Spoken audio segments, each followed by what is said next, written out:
Hi everybody, I'm Elaine, and today I'm going to show you how to make these great flowers that you can use to decorate your house and cheer everything up for the springtime. So you only need a few things. It's pretty simple. You need some paper, whatever kind you have laying around the house works just fine. You'll need scissors, Scotch tape, or any kind of tape that you have. And if you have a stapler, that would be helpful. If not, you could use the tape, and I'll show you how. So the first thing you need to do is have a square piece of paper. And if you don't, and you say, oh, I have this printer paper, you can make a square out of it. All you do is you fold it along its crease, and you end up with the great triangle. And what you're going to do then is cut off this little extra piece. So and you don't have to worry about it being super perfect, just get that off. And then you end up with a nifty square. So when I make my flower, I want it to have some color. And right now I just have this white paper. So I'm going to use some good old-fashioned crayons, and I'm going to color it. And so you don't have to watch me color a whole bunch. I've already colored one side, so I'm just going to quickly put some color on the other side so that my flower has some color. I like colorful flowers.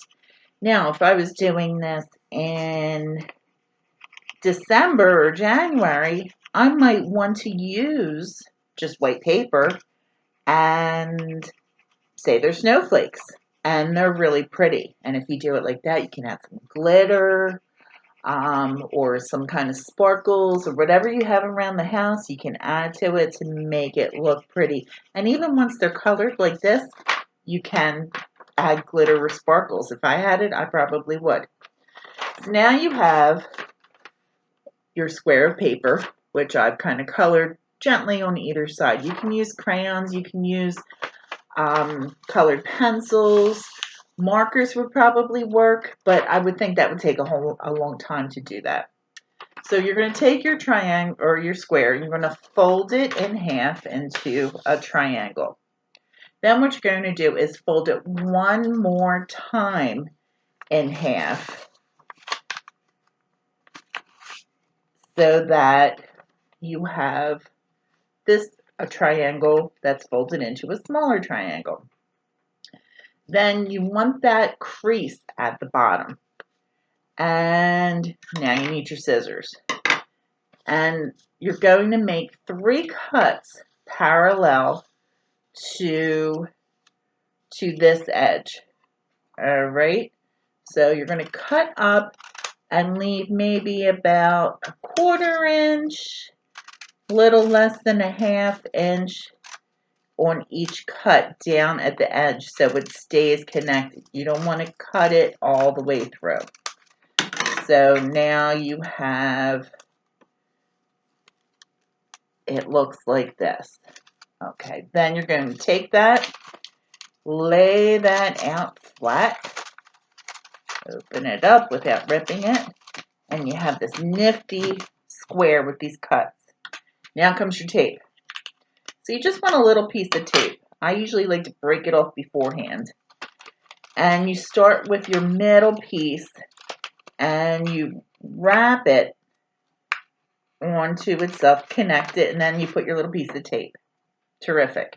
Now you flip it over and you're going to take the next 2 pieces and connect them with a little piece of tape. Then you're going to flip it again and take the next 2 pieces and connect those. And then one last time, flip it over, get your tape, and you got this by now. And tape that together. Then you end up with this great piece that looks like you did a whole lot of work to do that. So now you're going to need to make 6 of these. I'm not going to make you watch all of them, make me do all that. So I have my pieces ready.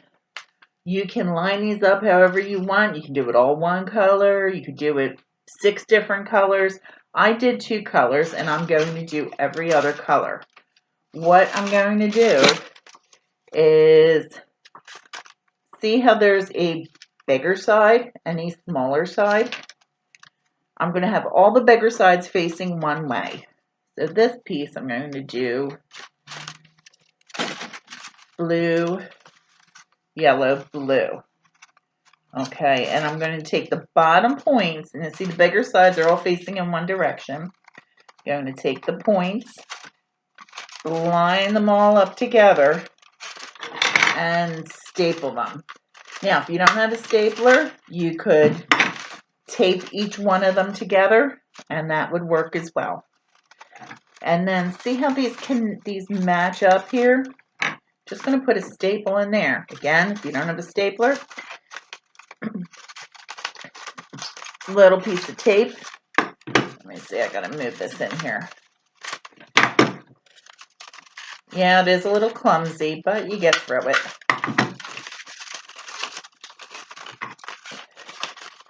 And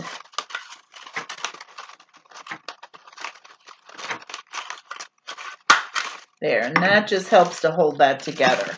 I'm going to get the other ones together, same thing, line them up. Get my blue in the middle. They're all sort of facing the same way, the big side going in one direction.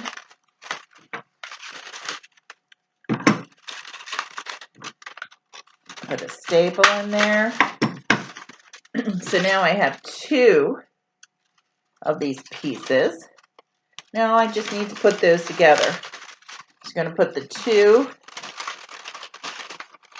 together in the middle. This is going to be the center of your flower. And staple that. Yeah, you can use any kind of paper you have. With the sample that I showed you at the beginning, I happen to have some origami paper, which was already in squares, so that worked well. Now I'm taking the 2 ends that were from the 2 halves there, and I'm just going to throw a staple in them. So now there's a staple in between all of the petals. So you could use origami paper, you could use construction paper, you could probably use wrapping paper. Dare I say even a book, an old book that you have. You just have to make sure that the pages are large enough, because if you make these too small, if you try to do it too small, unless if you have really, really small, nimble fingers, it's going to be hard to, especially that first turn. And there you have a fantastic paper flower. These would be great for decorating your house for Mother's Day, which is coming up. You could take a piece of ribbon, like I did on this one, and just staple it or tape it to the top and hang these around your house. You can make smaller ones and line them up and decorate. Have fun decorating with your paper flowers. Bye-bye.